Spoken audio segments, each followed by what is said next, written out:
घटना कहाँ हुई है? मेरा नाम अखिलेश दुबे है। मैं कैलाश कॉलोनी चौक पे मेरी प्रॉपर्टी है, वहीं मैं रहता हूँ। तो आज मैं हनुमान मंदिर के सामने वहाँ बैठा हुआ था, तो करण और अनिल करके सूरजवली के लड़के हैं, दो जन दौड़ करके आए, गोली लगी। तो तुरंत रिक्शा वगैरह मैं रुकाने लगा।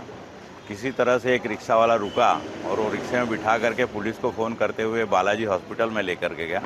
तो बालाजी हॉस्पिटल में स्ट्रेचर से अंदर ले गए, लेकिन सर्जन नहीं होने की वजह से वो बोले कि भाई यहाँ हम लोग अभी कुछ कर नहीं सकते हैं और वो क्रिटिकल मामला है, तो आप सेंट्रल लेके जाइए। तो वहाँ से उसी को हम लोग ये करके रिक्शे को यहाँ सेंट्रल हॉस्पिटल में अभी लेकर के आए हैं।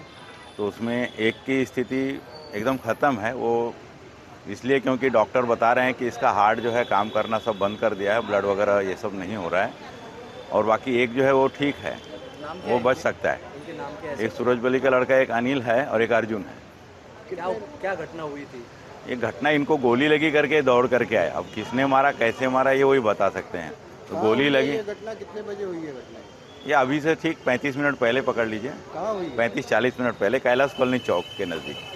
उल्हासनगरच्या कैलासखली चौकात आज गोळीबार झाला. त्यात 7 राऊंड फायर करण्यात आले. त्यामध्ये 2 जणांचा मृत्यू झाला आहे आणि 1 जण जखमी आहे. आपल्यासोबत आहेत उल्हासनगरचे पोलीस उपायुक्त सचिन गोरे साहेब. नेमका काय प्रकार आणि काय कशामुळे हा गोळीबार झाला, काय माहिती भेटते? लाईन पोलीस स्टेशन अंतर्गत ही घटना घडलेली आहे. संध्याकाळी 8 वाजताच्या सुमारास ही घटना आहे आणि यामध्ये जे आरोपित आहेत आणि फायरिंग जी त्यांनी केलेली आहे ती पूर्वीच्या वादातून त्यांनी केलेली आहे.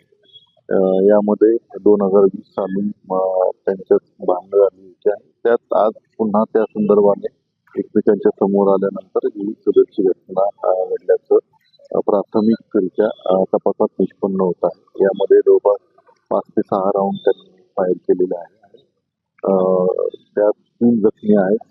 3 जखमी सेंट्रल हॉस्पिटलला पाठवण्यात आलेले आहेत. यामध्ये एकूण आमची 4 तपास पथकं जे आहेत ती तपासाचं काम करत आहे आणि यामध्ये लवकरच आम्ही अधिकची माहिती आपल्यासमोर प्रस्तुत करू. पण 2 जणांचा मृत्यू झाला आता सेंट्रल हॉस्पिटलमधनं कळतंय. सेंट्रल हॉस्पिटलमध्ये आम्ही आता थोड्या वेळापूर्वी होतो. तिथे 2 जणांचा मृतदेह ठराव झालेला आहे. कोणी अमन चव्हाण आणि अनिल चव्हाण या दोघांचा मृत्यू झालेला आहे. अर्जुन चव्हाण हा मॅक्स लाईफ रुग्णालयात उपचार चालू आहे. याबद्दल आपल्याला काय माहिती भेटली? बरोबर आहे. यामध्ये 2 जखमींचा उपचारादरम्यान मृत्यू झाल्याची माहिती आम्हाला आता मिळालेली आहे आणि आमचे तपास पथक जे आहे या घटनेचा विस्तृत तपास करत आहे.